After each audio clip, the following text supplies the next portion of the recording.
আসসালামু আলাইকুম। আমি ডক্টর মুজিবুর রহমান। অনেকে প্রশ্ন করেন, আমার বইতে লেখা আছে যে ইনসুলিন রেজিস্ট্যান্স কীভাবে দূর করা যায়। অত্যন্ত ইম্পর্টেন্ট। আপনারা জানেন যে ইনসুলিন রেজিস্ট্যান্স আমি বলতে গেলে সব ধরনের রোগ, আপনাদের শরীরের যে প্রবলেম, সেই প্রবলেমে বলতে গেলে সব কিছু রোগ হচ্ছে, কারণ হচ্ছে রুট কজ হচ্ছে ইনসুলিন রেজিস্ট্যান্স। এবং এটা কোথা থেকে আসে, আমরা যদি জানি কারণটা যে কোথা থেকে আসে, তো আমরা বুঝতে পারবো যে এটা কীভাবে অতি সহজ উপায়ে দূর করা যায়। ইনসুলিন রেজিস্ট্যান্স আসে হচ্ছে আপনার খাবার থেকে। যাদের মেটাবলিজম অলরেডি কার্বোহাইড্রেট, মানে আমাদের বডির হেলথি মেটাবলিজম হচ্ছে ফ্যাট মেটাবলিজম, অসুস্থ আনহেলথি মেটাবলিজম হচ্ছে কার্বোহাইড্রেট মেটাবলিজম। কার্বোহাইড্রেট মেটাবলিজম মানেই হচ্ছে আপনার ইনসুলিন রেজিস্ট্যান্স। এর মানে কি, এইটা হচ্ছে আপনার কার্বোহাইড্রেটের সাথে জড়িত। এখন আমি যদি কার্বোহাইড্রেট মেটাবলিজমকে ফ্যাট মেটাবলিজম ট্রান্সফার করি, তাহলে কিন্তু আপনার ইনসুলিন রেজিস্ট্যান্স থাকবে না। এই জন্য বলি যে রমজান মাস হচ্ছে উপযুক্ত সময় এই প্রবলেমটাকে সলভ করা, মানে ইনসুলিন রেজিস্ট্যান্সকে দূর করা। আমার বইতে লেখা আছে 2টা প্রোগ্রাম, 10 দিনের এবং 30 দিনের। মানে 10 দিনের প্রোগ্রাম কি, আপনি সব কিছু খেতে পারবেন, অনলি কার্বোহাইড্রেট এক্সক্লুড করবেন। মানে যত ধরনের মিষ্টি জাতীয় খাবার, বেকারি জাতীয় খাবার, মানে সাদা কার্বোহাইড্রেট, মানে রুটি থেকে আরম্ভ করে, ভাত থেকে আরম্ভ করে, বিস্কিট থেকে আরম্ভ করে এবং যত ধরনের প্রসেস ফুড, মানুষের তৈরি খাবার, সব কিছুর মধ্যে মিক্সড আছে সুগার। এবং এমনকি আপনারা জানেন যে লো ফ্যাট ইয়োগর্টেও সব জায়গায় আপনার রয়ে গেছে গ্লুকোজ, এবং ডায়েরি প্রোডাক্ট রয়ে গেছে ল্যাকটোজ, মানে গ্লুকোজ। মানে এইগুলো সব কিছু আমাকে এক্সক্লুড করতে হবে। এমনকি আমি রিকমেন্ড করি আন্ডারগ্রাউন্ড যে ভেজিটেবলসগুলো আছে সেইগুলোকেও অ্যাভয়েড করতে হবে। সোজা কথা, মানে আপনাকে সমস্ত কার্বোহাইড্রেট, ফল থেকে আরম্ভ করে, মানে সাদা ভাত, সাদা রুটি, যা কিছু আছে, মিষ্টি জাতীয় খাবার, যা দেখেন মিষ্টি জাতীয় খাবার, মানে সব কিছু থেকে আপনাকে বিরত থাকবে 10 দিন। আমার কথা হচ্ছে তাহলে খাবেন কি? খাবার হচ্ছে রয়ে গেছে প্রচুর খাবার, শাক সবজি রয়ে গেছে, সি ফুড রয়ে গেছে, আপনার নাট সিডস রয়ে গেছে, আপনার ডিম রয়ে গেছে, মাংস রয়ে গেছে, সামুদ্রিক মাছ রয়ে গেছে, কত কিছু রয়ে গেছে, খাবারের অভাব আছে। এবং সবচেয়ে ইম্পর্টেন্ট হচ্ছে এখানে গুড ফ্যাট, মানে হেলথি ফ্যাট। হেলথি ফ্যাট সব কিছু, নারিকেল তেল, আপনার ডিম, নাট সিডস, সামুদ্রিক ফ্যাটি ফিশ, অলিভ অয়েল, ঘি, বাটার, এবং আমাদের যে গ্রাস ফেড গরুর মাংস হয় এবং মাটন মানে খাসির মাংস হয়, সেটার মধ্যে গুড ফ্যাট রয়ে গেছে। এইগুলো হচ্ছে গুড ফ্যাট এবং গুড প্রোটিন। সোজা কথা, আপনাকে আসতে হবে good fat plus good protein এবং প্রচুর পরিমাণে গ্রিন, মানে পাতা জাতীয় শাকসবজি।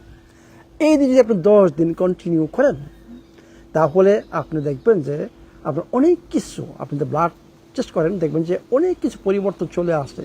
আপনার ব্লাড সুগার থেকে আরম্ভ করে, টিজিট থেকে আরম্ভ করে, কোলেস্টেরল প্রবাল থেকে আরম্ভ করে অনেক কিছু চেঞ্জ দেখতে পারবেন। এরপরে দেখেন, আমি বলছি রমজান মাস মানে 30 দিন আমাদের রমজান। আমি এই জন্য বলছি এটা হচ্ছে সবচেয়ে বেস্ট। মানে আপনি 30 দিন এইভাবে যদি কন্টিনিউ করতে পারেন, মানে উইদাউট কার্বোহাইড্রেট কন্টিনিউ করতে পারেন, তাহলে আপনি দেখবেন যে অনেক কিছু হবে। কিন্তু একটা জিনিস মনে রাখতে হবে, 10 দিন পরে আপনাকে অল্প কার্বোহাইড্রেট অ্যাড করতে হবে। যেমন আমাদের এখানে রয়ে গেছে কেনোয়া, বাকুইট, তারপরে ব্ল্যাক রাইস, মানে সোজা কথা হেলথি কার্বোহাইড্রেট। আমার বইতে লেখা আছে হেলথি কার্বোহাইড্রেট। আপনাকে হেলথি কার্বোহাইড্রেট যদি আপনি অ্যাড করেন, তাহলে আপনার যে নিউট্রিয়েন্টস ডেফিসিয়েন্সি, অনেকে মাথা ঘুরায় পড়ে যান বা চুল পড়ে যায়, এগুলো হবে না। মানে 10 দিন আপনাকে সম্পূর্ণ এক্সক্লুড, কিন্তু 30 দিন পর যারা যাবেন ওদেরকে 10 দিন পরে আপনাকে এই হেলথি কার্বোহাইড্রেট অ্যাড করতে হবে, এবং সাথে সাথে একটা মাল্টিভিটামিন মিনারেলস ফর্মুলা অ্যাড করতে বলি। এবং এর সাথে আমি কি বলছি যে রমজান মাসে আমাদের এক্সারসাইজ, মানে সিরিয়াস এক্সারসাইজ দরকার নাই, আমাদের হাঁটবো, মানে যত বেশি আমি হাঁটতে পারি আধা ঘন্টা 1 ঘন্টা 30 মিনিট মানে আধা ঘন্টা 1 ঘন্টা হাঁটেন, মানে খালি পায়ে হাঁটেন। আমি বলছি নেচারের সাথে মানে মাটির সাথে পায়ের সম্পর্ক তৈরি করুন। আমাদের রিকানেক্ট, আমাদের বডিকে রিকানেক্ট করতে হবে নেচারের সাথে।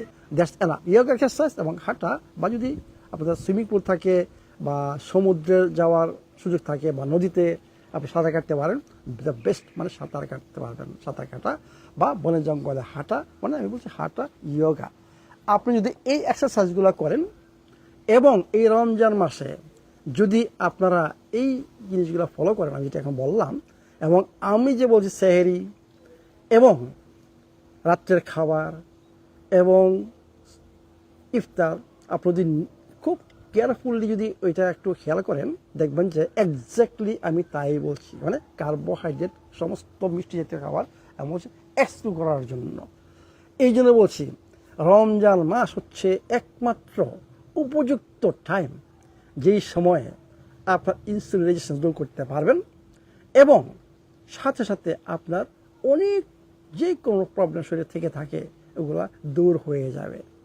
দেখুন, একটা রোগ কিন্তু আপনার মনে হচ্ছে যে আপনার ডায়াবেটিস, নট অনলি ডায়াবেটিস, আপনার ডায়াবেটিসের সাথে আরও অনেক প্রবলেম শরীরে রয়ে গেছে যা আমরা মানে ডায়াগনোসিস আমরা বলি না, আমরা বলি ডায়াবেটিস।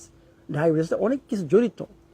মানে আপনার ডায়াবেটিস দূর হবে এবং সাথে সাথে অন্যান্য প্রবলেমগুলো যে রয়ে গেছে, শক্তির অভাব, মাসল পেন, মানে মাজা ব্যথা, এইগুলা, হাঁটু ব্যথা, এইগুলো আপনার দূর হয়ে যাবে, মাথা ব্যথা এগুলো দূর হয়ে যাবে। আপনি দেখবেন যে আপনার বডি মানে অন্যভাবে কাজ করতেছে।